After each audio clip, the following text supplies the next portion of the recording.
Vocês sabem que eu não anestesio só para obstetrícia, né? Então, eu queria aproveitar aqui que eu tô parado aqui na chuva para compartilhar um caso que eu tive ontem, extremamente desafiador, assim. Teve um caso da torácica junto com a cabeça e pescoço, e a ideia era fazer uma traqueoplastia num paciente pós-Covid, histórico de Covid e intubação prolongada, né? Ok, o procedimento em si a gente se planejou e começou a fazer a indução e a programação para intubação e etc. Só que ele tinha uma estenose muito importante, então a intubação foi difícil e a gente não conseguia passar a estenose. A ideia era justamente passar essa estenose. Então a gente teve que parar e começar a fazer uma dilatação da estenose traqueal para aí sim passar o tubo e desenvolver o caso. Nesse processo todo, o paciente começou a evoluir com uma tendência à hipotensão, a gente teve que fazer vasopressor, uma dose crescente de vasopressor, a gente escalonou metaraminol, fenilefrina, começou a apresentar uma dificuldade para ventilar, uma ausculta diferente do habitual, mas nada específica. E aí a gente começou a confabular o que estava acontecendo. E a gente cogitou a possibilidade de um pneumotórax ou alguma lesão de traqueia durante a dilatação, que não foi o caso. Pedimos um raio-x normal. E aí a gente acabou discutindo e avaliando o paciente novamente, clinicamente e tal. E a gente começou a perceber que ele estava ficando eritematoso, cada vez mais eritematoso, instável, crescendo droga, aí fomos para noradrenalina. Aí a gente fez o diagnóstico de um choque anafilático. Então era isso que eu queria chegar, na verdade, com vocês. Porque o choque anafilático vocês podem ter em qualquer paciente, né? E a gente aventou a possibilidade de ter sido por conta da cefazolina. Não tinha histórico de reação anafilática ou alergia com a cefazolina. Tinha um histórico de alergia com dipirona. Muito bem. Só para lembrar que a gente pode ter isso, por exemplo, com uma gestante, o que seria um cenário bem mais complicado, porque a gente teria toda a questão uterina, peso do útero sobre cava, diminuição do retorno venoso, binômio materno-fetal. Você imagine como seria muito mais caótico se esse caso já foi desafiador, porque a gente não pensou imediatamente na anafilaxia, a gente pensou naquilo que, num primeiro momento, a gente considerou mais provável.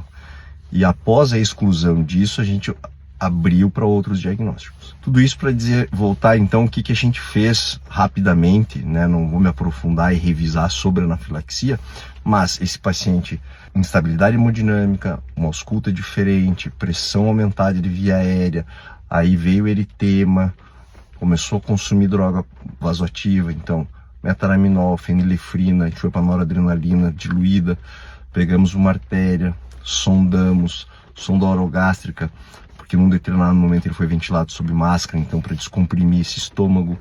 Seguimos para adrenalina venosa, fizemos adrenalina subcutânea para fazer uma manutenção disso, pegamos uma central, porque a noradrenalina começou a também subir dose e não dava para manter no periférico. Pegamos uma central, noradrenalina para central. A gente já tinha conseguido entubar com um tubo fino, um tubo 6,5, então a gente manteve entubado um tubo 6,5 com CAF e encaminhamos para UTI para ele se recuperar dessa fase inflamatória, fase aguda.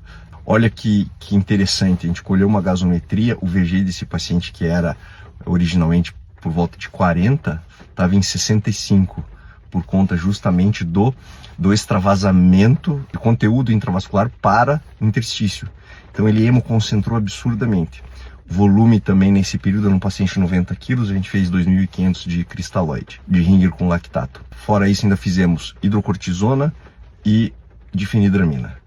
Então, lembrar então o quadro, né, da anafilaxia, instabilidade hemodinâmica, pressão via aérea aumentada, eritema, alteração de hematócrito. A ausculta nem sempre ela é tão específica assim, porque esse paciente ele não tinha sibilo, ele tinha um pouco de ronco, tinha um MV diminuído por conta do broncoespasmo. Então, nem sempre vai ser uma ausculta clássica, nem sempre vai ser uma apresentação clássica. O tratamento, então, adrenalina, se você tiver um acesso venoso. Mesmo com acesso venoso, às vezes é interessante você fazer a dose intramuscular para fazer uma espécie de uma manutenção. Considerar invadir, se for o caso, para monitorização. Noradrenalina para manutenção de pressão. Antihistamínico, corticoide.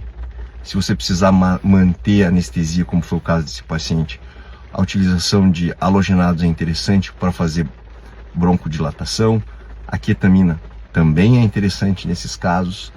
Então fica aí algumas sugestões de conduta de um caso real de ontem, que foi um caso que no final a gente acabou não podendo proceder à cirurgia naquele primeiro momento, mas esse paciente saiu bem, estabilizou e vai planejar a cirurgia para um momento futuro.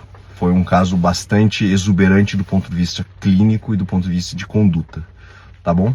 Foi para UTI estável, com droga, o intensivista basicamente não teve que fazer nada na chegada lá, né? É isso aí.